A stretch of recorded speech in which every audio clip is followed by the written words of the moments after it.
Good morning, good morning, good morning. It's actually 2:19 in the afternoon on Friday the 9th of January. Very Yeah, this is icy, so there's a lot of ice there. Here, let me... Yes. I got you. Hopefully we'll make it through this. All right.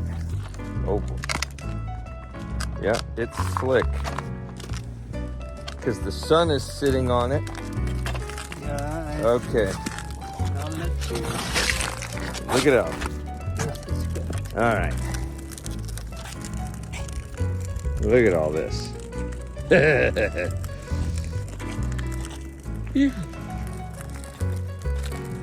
All right, so back to the little video. It is Friday, January 9th, 2026, and we are going for a little walk outside for the first time in probably A month. more than a month, maybe. Because, I mean, it's been snowing for a while, but this is the nicest day we've had in a while. I believe it's 32 degrees. Well, yesterday it was like 47. No, 42, 43, but still, it was in the 40s, which was, it hadn't been in the 40s for a month at least anyway.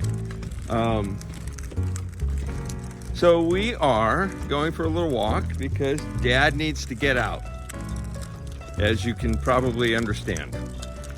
I mean, you know, you get stir crazy sitting in the house all the time. We go to church every morning still. There's a lot that goes on in the house. He does a lot of praying, does a lot of reading, just a lot. So, yeah, he's doing pretty well on his own. 94. Okay, where was I? I got interrupted by somebody else walking in the other direction. So just wanted to update you a little bit. My brother-in-law's case is done. It is finito. He has been sentenced. The original 14 felony counts were reduced to 1, but it's probably the best possible outcome that we got. He only had to do 1 weekend in jail, which he's got until the 1st of April to do. He has to pay restitution, and he's got a year hanging over his head in state prison if he doesn't comply. And from what I'm told, he also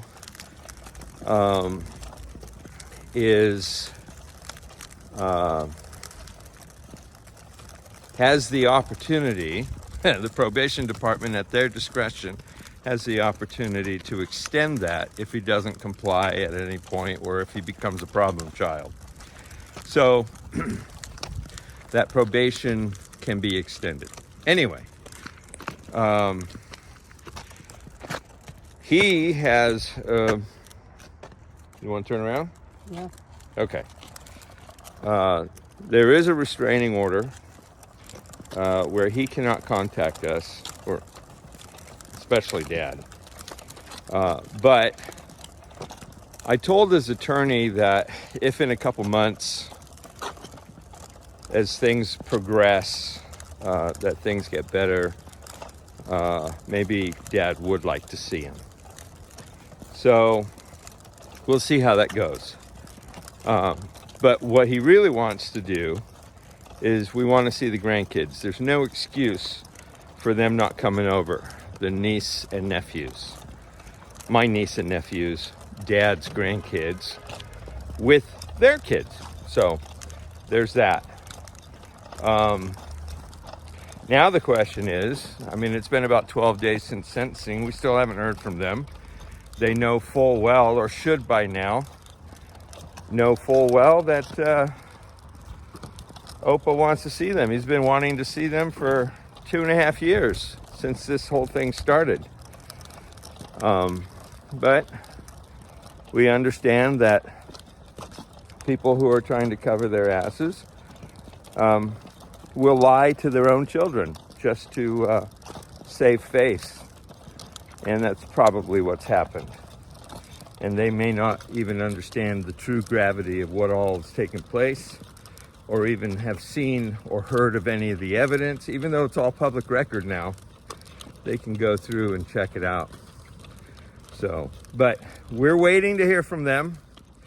If they are willing and they want to know the truth, or if they just want to see Opa and not even talk about the case, that's fine too.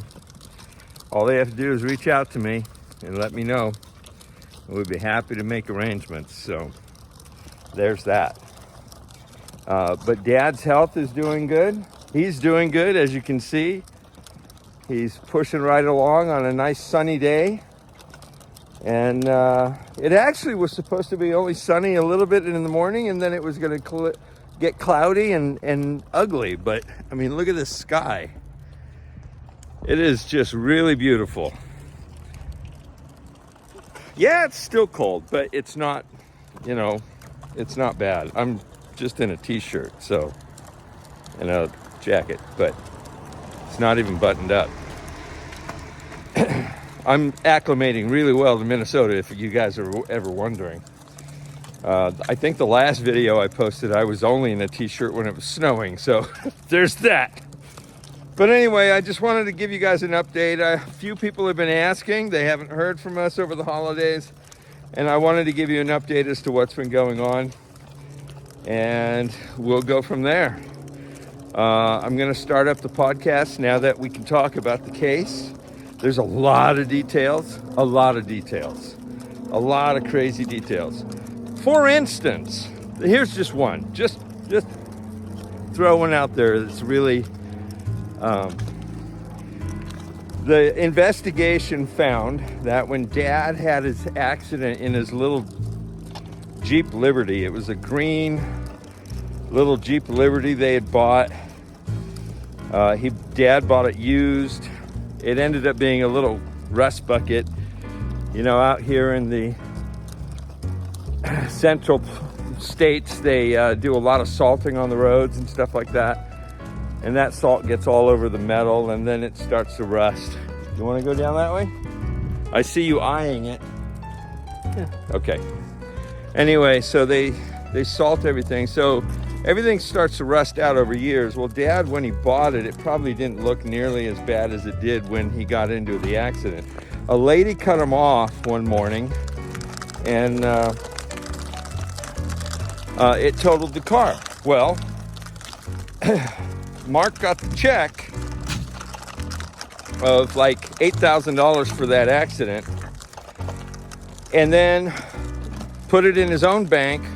And then when Dad bought the replacement car, he made Dad pull it out of his own bank account. So out of Dad's bank account. So he pocketed the insurance money that belonged to him. That's just one example of hundreds that I'll be able to talk about. Anyway, yeah, restitution is coming. We hope. And we'll see how that all works out. And God's in control for real justice and all of that. We just hope that, you know, at the end of the day, that he really honestly repents and turns his life over to the Lord where it belongs. Otherwise, it's just not going to go well for him.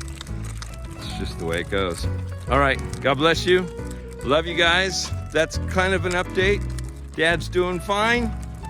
And we'll talk to you later. Say bye, Dad. Goodbye. Bye-bye.